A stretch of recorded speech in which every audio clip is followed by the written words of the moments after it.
몰몬 후기 성도 교인들이여. 겉으로는 예수 교회지만 속으로는 조셉 스미스 교회입니다. 예수와 바울은 한 사람의 부인만을 얻으라고 말합니다. 몰몬경에도 다윗과 솔로몬의 처와 첩들에 대해 가증한 일이었다고 비난합니다.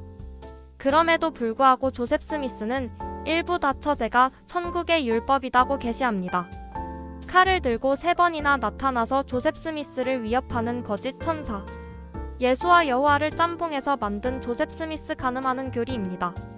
그래서 예수와 여호와가 다르다는 점을 생각하지 않을 수 없습니다. 예수의 사랑을 믿었지 모세의 잔악한 전쟁의 신을 따를 수 없기 때문입니다. 그래서 구약의 여호와와 예수는 확실하게 다르다는 점에 초점을 맞추어 보았습니다. 대표적으로 톨스토이와 마리키오는 구약의 여호와 신과 신약의 예수 신이 다르다는 점을 강조합니다. 진정한 예수의 가르침을 실천하고자 했던 톨스토이와 마르키온에 대해서 알아보고자 합니다. 마르키온과 레프 톨스토이는 모두 구약의 신과 신약의 예수는 다르다고 느꼈으며 기존 교회의 교리를 거부하고 성경을 자신만의 기준으로 편집했다는 점에서 매우 닮았습니다. 마르키온은 예수를 구약의 신보다 높은 하늘에서 내려온 신으로 보았습니다. 그는 예수의 신성을 강조하기 위해 예수의 인간적 탄생과 육체를 부정하는 가현설을 주장했습니다. 톨스토이는 예수를 신의 아들이나 초자연적인 존재가 아닌 인류 역사상 가장 위대한 도덕 교사로 보았습니다. 기적이나 부활 같은 초자연적 요소는 모두 삭제하고 오직 예수의 윤리적 가르침에만 집중했습니다. 마르키오는 구약의 신은 창조 능력이 떨어지는 하급신이기 때문에 거부했습니다. 즉 우주의 기원과 신들의 계급이라는 형이상학적인 이유 때문이었습니다. 톨스토이는 구약의 신은 폭력적이고 비도덕적이기 때문에 거부했습니다. 예수의 산상수훈 비폭력, 무저항과 구약에 복수하시는 하나님은 윤리적으로 공존할 수 없다는 실천적인 이유였습니다. 마르키오는 이 세상은 하급신이 만든 감옥이므로 금욕을 통해 세상을 탈출해야 한다고 보았습니다. 결혼 금지, 생식 거부. 톨스토이는 이 세상은 우리가 예수의 가르침대로 살아서 천국으로 만들어야 할 곳으로 보았습니다. 그는 노동, 채식, 소박한 삶을 강조하며 이 땅에서의 구체적인 삶의 변화를 추구했습니다. 마르키오는 바울 서신과 누가복음에서 유대교 색채를 지우는 데 주력했습니다. 톨스토이는 사복음서를 통합하여 요약 복음서를 만들면서 이성에 어긋나는 신비주의적, 요소기적, 성육신 등을 모두 도려냈습니다. 톨스토이가 복음서에서 기적, 부활, 성육신 같은 신비적 요소를 과감히 도려낸 이유는 그의 철저한 합리주의와 윤리중심적 기독교 사상 때문입니다. 그는 근대 이성의 눈으로 성경을 바라보았고 신비주의가 오히려 예수의 진정한 가르침을 가로막는 장애물이라고 판단했습니다. 그 구체적인 이유는 다음과 같습니다. 1. 이성이 신앙의 척도였기 때문. 톨스토이는 하나님이 인간에게 주신 가장 큰 선물이 이성이라고 믿었습니다. 검증 가능한 진리, 그는 이성에 어긋나는 것은 진리일 수 없다고 생각했습니다.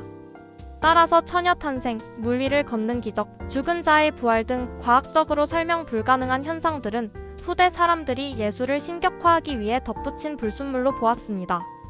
이성적 기독교, 그는 신비로운 기적을 믿는 맹목적 신앙보다 예수의 가르침이 얼마나 타당하고 합리적인지를 이해하는 이성적 동의를 중시했습니다. 2. 어떻게 믿느냐보다 어떻게 사느냐가 중요했기 때문.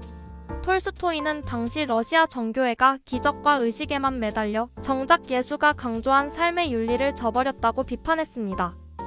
교리의 함정, 교회가 예수가 신의 아들임을 믿으면 구원받는다는 교리에 집중하는 동안 사람들은 산상수훈의 가르침, 원수를 사랑하라, 폭력을 쓰지 마라 등을 실천하지 않아도 된다는 면죄부를 얻었다고 보았습니다. 윤리의 회복, 그는 신비적인 요소를 제거해야만 비로소 비폭력, 무저항과 같은 예수의 혁명적인 윤리가 선명하게 드러난다고 믿었습니다. 3. 기독교의 보편성을 확보하기 위해. 그는 기독교가 특정 종교의 신비 체험에 갇히지 않고 전 인류가 받아들일 수 있는 보편적 철학이 되길 원했습니다. 도덕 법칙으로서의 종교 기적을 제거한 기독교는 유대인이나 그리스도인뿐만 아니라 불교도, 무신론자, 이슬람교도 모두가 공감할 수 있는 최고의 도덕 법칙이 될 수 있다고 보았습니다. 실제로 그의 사상은 힌두교도인 간디와 우리나라 3.1운동에 큰 영향을 미쳤습니다. 톨스토이가 삭제하거나 재해석한 것들. 그가 쓴 요약 복음서를 보면 다음과 같은 변화를 확인할 수 있습니다. 동정녀 탄생 예수는 평범한 인간 부부 사이에서 태어난 사람으로 묘사됩니다. 기적들 병을 고치거나 오병이어의 기적을 행하는 장면은 비유로 해석하거나 삭제했습니다. 부활 육체적 부활은 다루지 않습니다. 대신 예수의 가르침이 제자들의 삶 속에서 영원히 살아남는 것을 진정한 의미의 부활로 보았습니다. 요약하자면 톨스토이에게 신비주의는 눈을 가리는 안개와 같았습니다. 그는 그 안개를 걷어내야만 원수를 사랑하고 칼을 버리라는 예수의 눈부신 윤리적 명령을 인류가 정면으로 마주할 수 있다고 확신했습니다. 톨스토이는 1901년 러시아 정교회로부터 공식적으로 파문당했습니다. 그를 오만한 불신자이자 교회의 기초를 흔드는 자로 규정했습니다. 파문의 이유 그는 교회의 형식적인 의식, 삼위일체 교리, 그리고 무엇보다 교회가 국가의 전쟁과 사형제도를 축복하는 행위를 격렬하게 비판했습니다. 톨스토이에게 교회는 예수의 비폭력 가르침을 배신한 집단이었습니다. 민중의 반응 교회의 파문 선언에도 불구하고 수많은 러시아 민중은 그를 성자처럼 추앙했습니다. 그의 집은 전 세계에서 온 구도자들의 성지가 되었고 사람들은 교회보다 톨스토이의 양심을 더 믿었습니다. 2. 간디와의 만남 편지로 맺어진 영혼의 우정. 당시 남아프리카 공화국에서 인종차별에 맞서 싸우던 청년 변호사 마하트마 간디는 톨스토이의 저서 하나님의 나라는 너희 안에 있다 더 킹덤 오브 가드 이즈 위딘 유를 읽고 인생의 전환점을 맞이합니다. 비폭력의 씨앗 간디는 톨스토이에게 편지를 보내 가르침을 구했고 두 사람은 톨스토이가 죽기 직전까지 편지를 주고받았습니다. 톨스토이는 간디에게 당신이 하고 있는 일은 전 세계에서 가장 중요한 일이라며 격려했습니다. 사타그라 간디의 비폭력 불복종 운동은 톨스토이가 정립한 산상수훈의 사회적 실천에서 직접적인 영감을 받은 것입니다. 간디는 톨스토이를 자신의 영적 스승으로 모셨으며 남아공에 세운 공동체의 이름도 톨스토이 농장이라 지었습니다. 3. 두 거장의 공통점과 차이점. 공통점 두 사람 모두 진리가 곧 하나님이라고 믿었으며 종교의 핵심을 자기 희생과 이웃 사랑에서 찾았습니다. 차이점 톨스토이는 서구적 합리주의의 틀 안에서 기독교를 해석하려 했고 간디는 힌두교의 불살생 AHINSA 전통과 톨스토이의 기독교 윤리를 융합하여 더 보편적인 정치 운동으로 승화시켰습니다. 요약하자면 톨스토이는 기적을 믿지 않는다는 이유로 교회에서 쫓겨났지만 그의 비폭력 사랑이라는 정신적 유산은 바다를 건너 간디에게 전달되었습니다. 그리고 이 유산은 훗날 인도의 독립과 미국의 마틴 루서 킹 목사의 흑인 인권 운동으로 이어지며 세상을 바꾸는 실질적인 힘이 되었습니다. 1. 톨스토이의 마지막 가출과 임종 1910년 82세의 노구였던 톨스토이는 평생 자신이 가르친 무소유와 소박한 삶을 실천하지 못하고 귀족의 저택에서 풍요롭게 사는 것에 괴로워했습니다. 가출의 결행 1910년 10월 28일 새벽 그는 아내와의 오랜 갈등과 부유한 생활에 대한 죄책감을 뒤로하고 몇 가지 소지품만 챙겨 집을 떠났습니다. 편지에는 나의 삶은 당신들에게 고통이었고 나는 나의 신념과 일치하는 삶을 살고 싶다고 남겼습니다. 아스타포브역의 비극 가출 며칠 만에 기차 안에서 폐렴이 악화된 그는 이름 없는 작은 간이역인 아스타포브의 역장 관사에 머물게 되었습니다. 마지막 유언 전 세계 기자들이 몰려든 가운데 그는 진리는 나는 사랑한다 라는 미완의 말을 남기고 숨을 거두었습니다.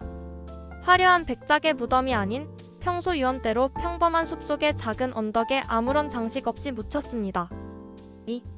간디가 톨스토이에게 보낸 첫 편지 1909년 남아프리카 공화국에서 인도인 인권 운동을 하던 30대의 젊은 변호사 간디는 1909년 10월 데모노 톨스토이에게 떨리는 마음으로 첫 편지를 보냈습니다. 편지의 내용 간디는 자신이 주도하는 비폭력 저항 운동을 소개하며 톨스토이의 저서들이 자신에게 얼마나 큰 빛이 되었는지 고백했습니다. 특히 그는 폭력에 폭력으로 맞서지 않는 것이 실제로 가능한가? 라는 질문을 던졌습니다. 톨스토이의 답장 톨스토이는 죽음을 앞둔 시점이었음에도 진심 어린 답장을 보냈습니다. 그는 사랑은 인간 영혼의 최고의 법이며 폭력에 저항하지 않는 것은 사랑의 법을 끝까지 지키는 것이라며 간디를 격려했습니다. 영적 계보 톨스토이는 편지에서 간디를 형제라고 불렀습니다. 이는 러시아의 늙은 예언자가 인도의 젊은 혁명가에게 비폭력이라는 횃불을 공식적으로 넘겨준 역사적 사건이었습니다. 3. 두 사람의 우정이 남긴 것. 톨스토이는 비록 정통 교회에서는 버림받았지만 간디라는 위대한 제자를 통해 자신의 사상을 현실 정치에서 증명해냈습니다.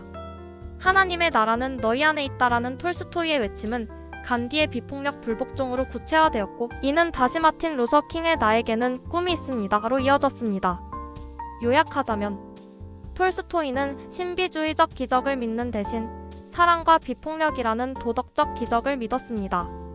그는 마지막 가출을 통해 자신의 육신은 비참하게 쓰러졌을지언정 자신의 정신만큼은 결코 물질적 풍요와 타협하지 않았음을 보여주었습니다. 마르키온의 주장을 한번 들어봅시다. 마르키온이 구약의 여호와 신과 신약의 예수의 아버지의 신을 분리한 이유는 단순히 취향의 문제가 아니라 그가 발견한 성경 속의 도덕적 논리적 모순 때문이었습니다. 그는 자신의 저서인 대조설 ANTITHSS를 통해 구약의 구절과 신약의 구절을 1대1로 비교하며 이 둘은 도저히 한 존재의 성품일 수 없다고 주장했습니다. 그가 신을 다르게 본 결정적인 이유는 다음과 같습니다. 1. 성품의 극단적 대조공의 대자비. 마르키오는 두 신의 성격이 물과 기름처럼 섞일 수 없다고 보았습니다. 구약의 신 창조신 야훼, 그는 법율법에 집착하며 사소한 잘못에도 가차없이 벌을 내리는 정의로운 신입니다. 눈에는 눈, 이에는 이를 요구하고 진노하며 전쟁을 명하고 심지어 아이들까지 죽이는 잔인한 면모를 보인다고 보았습니다. 신약의 신 최고신 예수의 아버지 예수가 계시한 신은 오직 사랑과 자비뿐입니다. 원수를 사랑하라 하고 죄인을 용서하며 아무런 대가 없이 구원을 베풉니다. 마르키온의 결론, 정의로운 신은 결코 선한 신과 같을 수 없다. 2. 물질 세계를 보는 관점, 결함 대 완벽. 물질의 악한 마르키온은 이 세상의 고통, 질병, 죽음, 그리고 끔찍한 벌레나 맹수들이 존재하는 이유를 고민했습니다. 하급신의 창조, 그는 이 세상을 만든 신이 전지전능하고 선한 신이라면 이렇게 결함 많은 세상을 만들었을 리 없다고 생각했습니다. 따라서 물질 세계를 만든 구약의 신은 무능하거나 무지한 하급신이며 예수의 아버지는 이 물질 세계 너머에 계시는 최고신이라고 결론지었습니다. 3. 유대인만의 신이냐 인류의 신이냐. 민족주의 구약의 여호와는 이스라엘이라는 특정 민족만을 편애하고 그들을 위해 다른 민족을 학살하는 민족신의 모습을 보입니다. 보편성 반면 예수는 유대인뿐만 아니라 모든 이방인과 죄인을 품으려 합니다. 마르키오는 진정한 하나님이라면 결코 특정 민족의 편을 들어 피를 흘리게 하지 않을 것이라 믿었습니다. 4. 율법과 복음의 배타성. 마르키오는 새 술은 새 부대에 담아야 한다는 예수의 말씀을 극단적으로 해석했습니다. 그는 복음 신약이 율법 구약의 완성이나 성취가 아니라 율법의 파기라고 보았습니다. 만약 예수가 구약의 신이 보낸 메시아라면 왜 그토록 구약의 율법 안식일, 정결법 등을 어기며 기존 종교 지도자들과 충돌했겠느냐는 것이 그의 논리였습니다. 핵심 원리를 보면 여호와는 법과 보응, 사법적 정의가 우선이고 예수는 사랑과 용서, 무조건적 은혜가 최고의 덕목입니다. 여호와는 눈에는 눈으로 갚으라고 명령하지만 예수는 오른뺨을 치면 왼뺨도 돌려대라고 가르칩니다. 마르키온의 한계와 교회의 반격. 마르키온의 주장은 매력적이었지만 정통 교회는 이를 받아들일 수 없었습니다. 만약 마르키온의 말대로라면 하나님이 자기가 만들지도 않은 세상에 남의 자식 인간을 구원하러 끼어든 무례한 신이 되어버리기 때문입니다. 결국 교회는 창조주가 곧 구원자다라는 명제를 수호하기 위해 마르키온을 이단으로 정죄했습니다. 마르키온의 이런 이원론적 시각이 악의 문제, 선한 신이 왜 악을 허용하는가를 여호와와 신약의 예수님의 가르침이 확실하게 다르다는 것을 알게 됩니다. 마르키온은 기독교 역사에서 가장 매력적이면서도 위험했던 인물로 꼽힙니다. 그는 예수를 구약의 잔인한 신으로부터 인류를 구출하러 온 사랑의 신으로 정의하며 기독교를 유대교와 완전히 분리하려 했습니다.